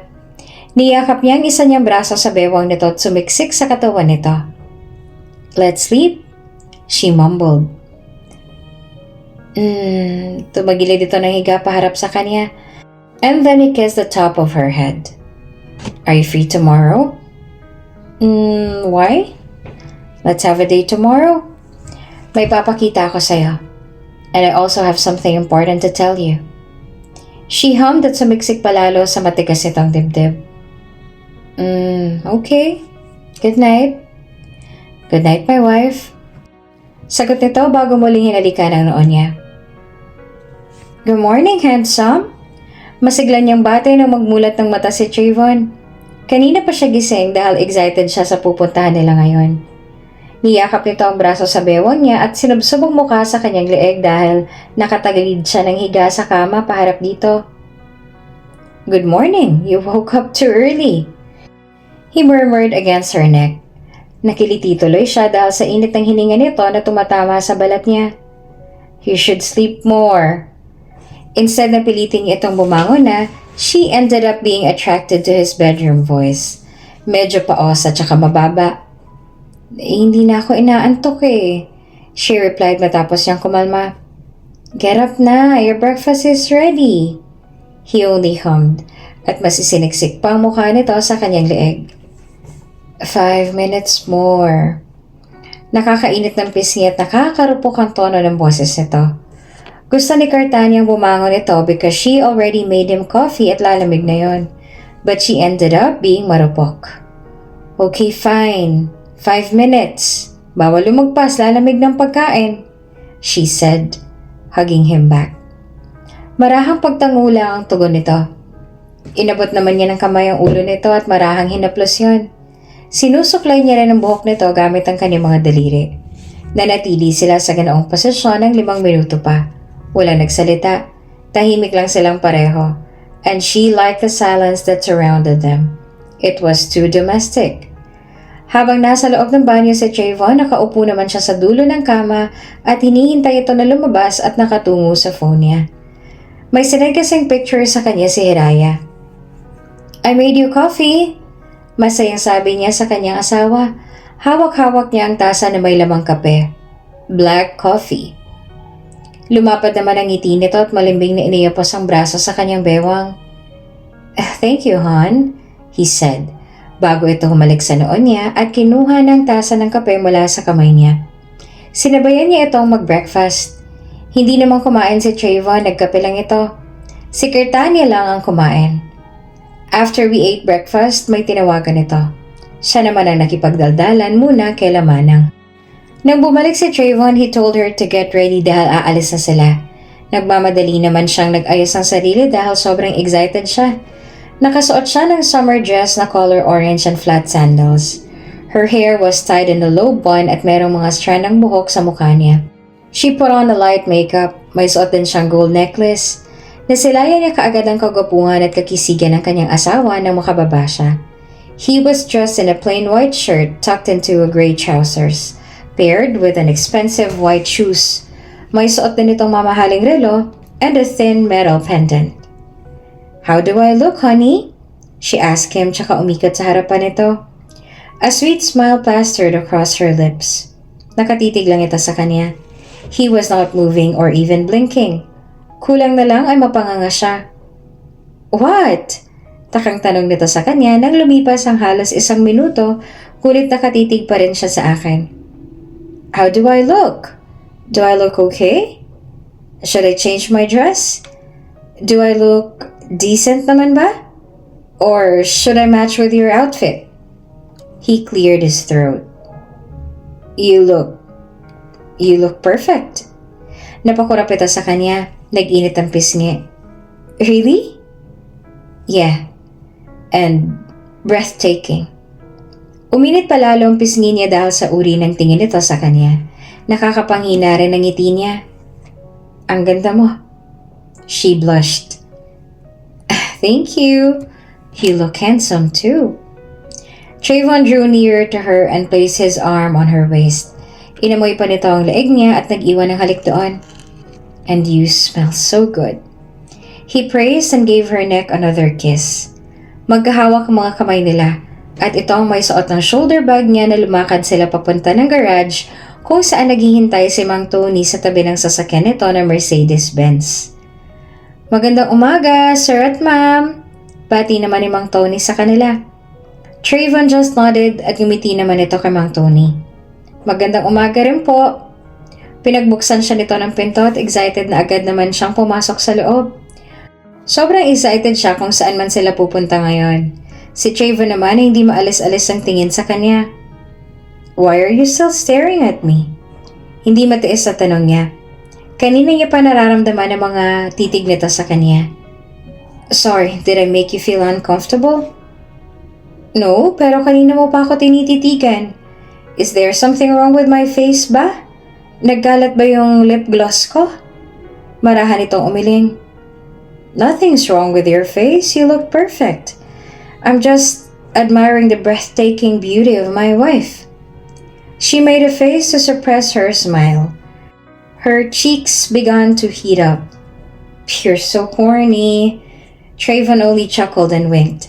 Inirapan niya ito, tumingin na lang sa labas ng bintana. Hinayaan na lang nito na pagmasdan siya. Hawak-hawak nito ang kanyang kamay na pinaglalaruan pa nito. Hindi niya alam kung saan sila pupunta dahil unfamiliar na sa kanya ang dinaraanan nilang mga malalaking punong kahoy at malawak na palayan. Bagamat curious siya kung nasa ang lugar na sila, ay hindi siya nagtanong sa asawa. Mas lalo pa siyang na-excite sa pupuntahan nila. Wow! You own this farm? Puno ng pagkamanghang mga mata at mukha ko habang iginagalang tingin sa malawak na flower farm na pagmamay-ari ni Trayvon. Pagkalipas ng halos isang oras sa biyahe, dito siya nito dinala. Nasa gitna sila ngayon ng mga tanim na sunflowers. At kung nasaan kami ngayon ay kitang-kita ang ganda ng lawak ng lupain. Puno ng mga nagagandahang bulaklak ang malawak na farm. Iba't ibang klase ng mga bulaklak. It looked beautiful and breathtaking. Nakakamangha at nakakahalina. Hindi niya alam na may-ari din pala ito ng malawak na flower farm. Wala siyang ibang makitang tao maliban sa kanilang dalawa dito. Maging si Mang Tony ay hindi niya na alam kung saan napunta. Kasama pa lang nila ito kanina tapos bigla na lang itong naglaho. Nasaan ang mga tao dito? Bakit silang dalawa lang nandito? Napabaling naman ang atensyon niya kay Trayvon. Yes, this farm is mine. Nakatanaw ito sa malayo habang sinasabi yon. And a small smile plastered across his lips. Then looked at her. But I'm already giving this to you. Nagtaka naman siya. Huh? Why? It's not yet my birthday. At ilang linggo pa before our wedding monthsary. Ano bang meron ngayon? Bakit bigla nitong naisip na ibigay sa kanyang malawak na lupain ito? May important event ba siyang nakalimutan? Today is going to be another special day for the both of us. He said that made her confused even more. Gulong-gulong mukha niyang nakatingin dito. This flower farm was named after you. Kaya simula pa lang, sa'yo na talaga to. Oh, I don't get it. Why are you giving me this farm? As a token of my unwavering love for you? Natameme si Cartania sa sinabi niya. Huh? Ano daw? Love? Love for her? Mahal siya nito? Hindi gumagana ang utak niya.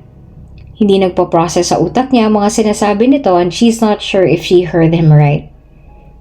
Kaya ba hindi siya nito binigyan ng mga perasong bulaklak or bouquet noon dahil flower farm pa lang balak nitong ibigay sa kanya? Ito bang way nito para mag-confess sa kanya? Naguguluhan siya. Iniabot ng kamay nito ang nanatili niyang gulat na mukha. Trayvon softly smiled and caressed my face gently. Do you like me? Nauutal na tanong niya habang diretsong nakatingin sa magkaibang kulay niyang mata. I don't just like you, Cortania Kristen. I love you. Mahal na mahal kita. Pagtatapat nito habang diretsong nakatingin sa mga mata niya. Nangingilid naman ang mga luha sa kanyang mga mata at hindi niya magawang makapagsalita. Her heart was pounding uncontrollably inside her chest. I thought my actions were already enough to show you how much I love and treasure you. Kaso ang manhid ko. He chuckled and pinched her cheek. Kumunot tuloy ang noo niya dahil sa panghuling sinabi nito. I'm not manhid. And it's not my fault that you like sending mixed signals. Tsaka, you're suddenly so sweet to me gayong nung unay sobrang cold mo kaya naisip ko na baka gusto mo lang na bumawi sa amin ni baby. So how would I know na gusto mo ako kung wala ka namang sinasabi? I know, and I'm sorry. I'm sorry kung hindi ko agad sinabi sa'yo. And I apologize for sending you mixed signals, my love. I should have told you how I really felt nung una pa lang. But I was being a fool. Ginawa pa kitang manghuhula. I'm really sorry. He said. Tuloy ang bumagsak ang mga luha niya habang nakatingin dito. She's not crying because she hates this confession. But she was crying because she felt so happy. I didn't confess my feelings to you sooner because I thought my actions would be enough to convey how I felt for you. But my actions only caused you confusion. But now I have become aware of my stupidity. I want to stop sending you mixed signals and be open about my feelings for you. I want you to know how I truly feel about you. I like you. No, I love you. I love you so much. Gustong-gusto ka, Ting-Ting. Gustong-gusto. Gusto ko lahat ng tungkol sa'yo. I love your smile, your lips, your innocence, and your soft heart. I love everything about you, including all your flaws and imperfections. I love the way you call my name. I love the way you make me feel mahal kita ng buong buo. His eyes were filled with love and adoration as he said those words. Gusto niya na mainis dahil sa pagbanggit nito sa palayaw niyang Ting-Ting na pinakaayaw niyang itawag sa kanya, pero masyadong maganda ang moment na ito para doon. Nung una gusto lang kitang alagaan. Gusto ko lang ibigay sa iyo at sa magiging anak natin ang lahat ng bagay sa mundo. I just wanna see you happy. Hanggang sa unti-unting gusto na rin kitang mahalin. Gusto ko na rin na ako ang maging dahilan ng kasiyahan mo. It's not my intention to love you, but I've fallen harder for you. I've so deep that wala akong balak na umahon pa. I want to love you for so long, even until the scientist finds the end of the universe. Hindi niya magawang makasagot, nanatili lang siya nakatingin sa mga mata nito. Her tears cascaded down her cheeks. Her heart feels like it is about to explode. Trayvon, she sobbed. Lumamlam ang mga mata nito at dumaan ang takot doon. I understand if you don't feel the same way, hon, he said with a small smile. You don't have to love me back. Sapat nang mahal kita. I love you too, she continued, kaya natigilan ito. Mahigpit itong yumakap sa kanya. The rapid beat of his heart is audible to her. Hinaplos naman ni Trayvon ang likuran niya at humalik sa kanyang noo. She couldn't believe that they felt the same. Natakot siya dahil ang akala niya hindi na nito masusuklian ang pagmamahal niya. But now he's confessing his feelings for her. Inabot ito ang mukha niya at kinulong sa mainit itong palad. Puno ng galak ang mga mata nito. Do you really love me? Nang tumango siya, mas lalong lumawak ang ngiti nito. Really? Thank you, hon. Paulit-ulit na hinalikan nito ang noo niya. Pisngi, ilong, at finally ang labi niya, na para bang gigil na gigil ito sa kanya. Thank you for liking me. Thank you so much, hon. I love you, and I'm the luckiest and happiest man on earth because you like me. I love you so much. Let's get married again tomorrow, he continued chanting before wiping her tears. Trayvon grinned heartily. Thank you, hon. Thank you for choosing me. He kissed her on her forehead. I love you so much, my Ting-Ting. My Cartania Kristen, I pledge to take care of you and never hurt you, and be faithful and honest to you. Hinalikan ulit nito ang labi niya. Mahal na mahal kita, Ting-Ting. Mahal na mahal at patuloy kitang mamahalin kahit magmukha ka pang walis, Ting-Ting.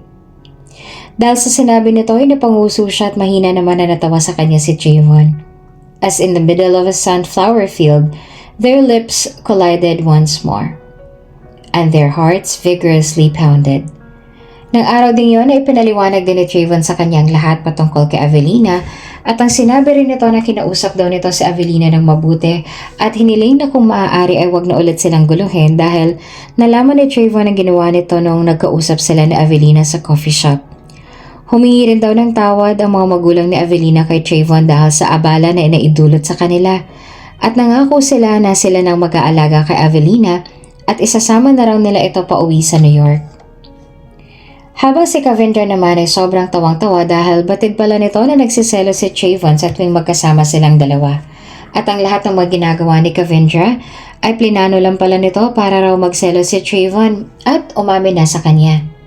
Hindi naman maalis si Trayvon ang mga titig niya sa kanyang asawa na mahimbing na natutulog sa kanyang tabi. Napagod niya siguro ito kanina, kaya naman kahit ang likot niya ay hindi pa rin ito nagigising. Inabot niya ang mukha nito at masuyo niya iyon na hinaplos. Sobrang ganda talaga nito. Nakakabaliw ang ganda nito at meron itong mukha na mahirap kalimutan. Until now, he still can't believe that his angel is his wife at ina na rin ang magiging anak niya. He is very lucky. He couldn't get enough of his wife. His heart was pounding uncontrollably. Hindi niya napigilan ang paglawak ng ngiti niya habang nakatitig siya sa magandang mukha nito.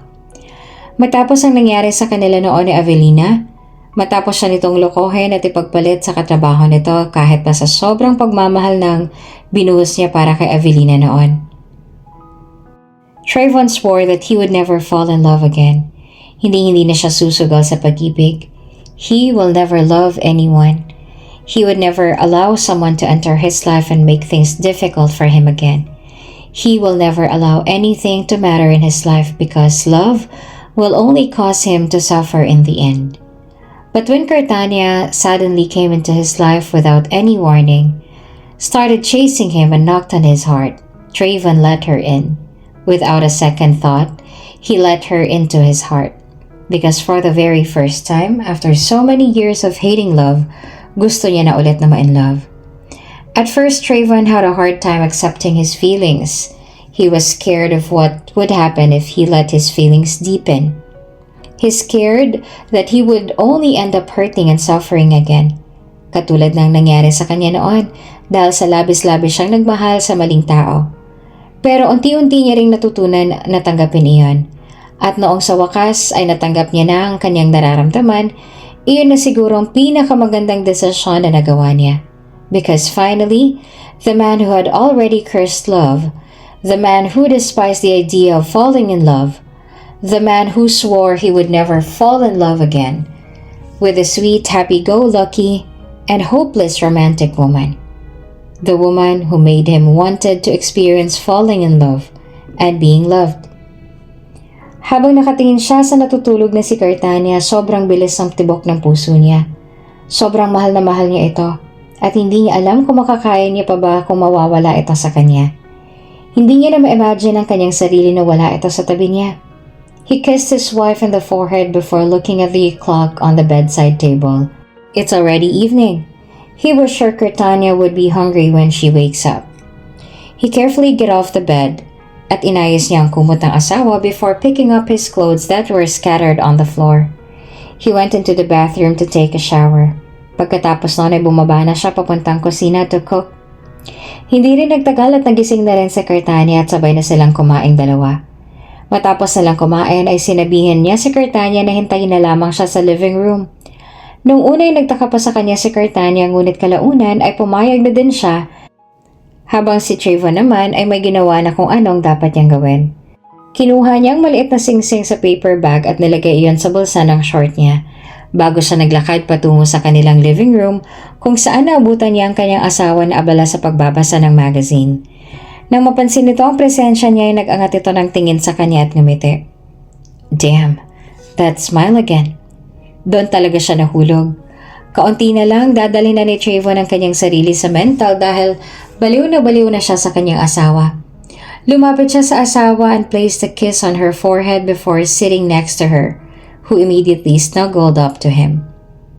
You smell so good, she commented while smelling his neck down to his underarm. I love your scent. Trayvon gulped harshly. She's definitely teasing him, and it's working. Trayvon could feel his desire burning up. When Trayvon couldn't stand it anymore, he held Trayvon's chin and claimed her lips. He felt her smile between their kisses. Kirtania moved to sit on his lap, and their kiss deepened. One of his hands was on her waist, while the other was trying to find the ring in his pocket. He lifted Kirtania's dress with one of his hands and separated their lips. Next, he kissed her neck, leaving marks down. Kirtania tightened her grip on his shoulder. Kirtania's small moans and groans turned him on even more. But before his desire could completely consume him, he stopped himself. His lips went up to her ear again, and then he bit and licked her earlobe lightly before he whispered, I love you. He moved his face away from her neck to look at her beautiful face. It's like all her blood had gone to her face. Kirtania bit her lower lip.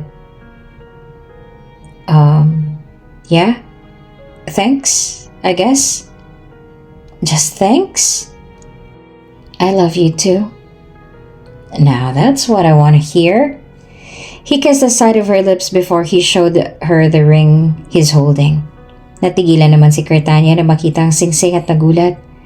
Kinuha niya ang kamay nito at hinalikan ng likod bago siya tumingin sa mga mata nito na nangingilid na ang mga luha. Sobrang bilis ang tibok ng puso niya. At kahit ayaw na kumalma, nawala na sa isip niya ang mga gusto niyang sabihin habang nakatitig sa magandang mga mata ni Kirtania. Pagdating talaga sa kanyang asawa ay nawawala siya sa kanyang sarili. You're beautiful, panimula niya at ngumiti naman ito sa kanya. I can't pick the right words to say. Pinaghandaan ko kanina mga sasabihin ko eh. Nahiyang pag-amin niya kaya natawa ito sa kanya. Nasabi ko na ito noon. At paulit-ulit kong sasabihin sa'yo na mahal kita. I love you so much, Mrs. Ko. So, will you marry me again and be mine forever? Inabot nito ang mukha niya at kinulong sa palad. My answer is still the same, Mr. Ko. Yes. I'll marry you. Pakakasalan kita, kahit sa ang simbahan. He smiled. Thank you, and I love you. Before he put a ring on her beautiful finger, tinitigan nito ang singsing na suot at saka hinaplos yun. Napangiti naman si Trayvon habang pinagmamasa na masayang pagkinang ng mga mata nito. Tumingin ito sa kanya. Thank you. Before kissing the top of his nose down to his lips. Shall we continue what we were about to do earlier? Kung